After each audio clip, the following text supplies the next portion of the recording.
ഈശാനമംഗലം ഉത്സവം തുടങ്ങാറായി. അപ്പോൾ കുളത്തിൻ്റെ ഉദ്ഘാടനമാണ് ഇന്ന്. നമ്മൾ വരുമ്പോഴത്തേക്ക് ലേറ്റ് ആയതുകൊണ്ട് തന്നെ ഉദ്ഘാടനമൊക്കെ കഴിഞ്ഞായിരുന്നു.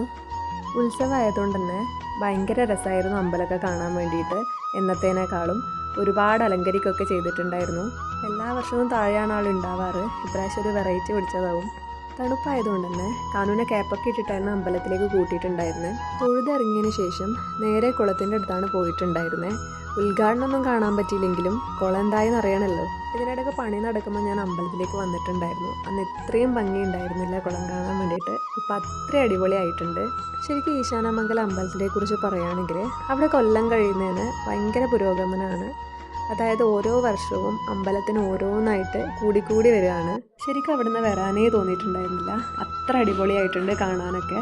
കുളമൊക്കെ കണ്ട് പിന്നെ കുറച്ച് നേരം പ്രഭാഷണമൊക്കെ കേട്ടിരിക്കാൻ പോയി.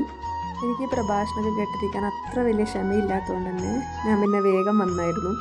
പിന്നെ ഇന്ന് ഏട്ടൻ്റെ വകയായിരുന്നു അമ്പലത്തിൽ അന്നദാനം.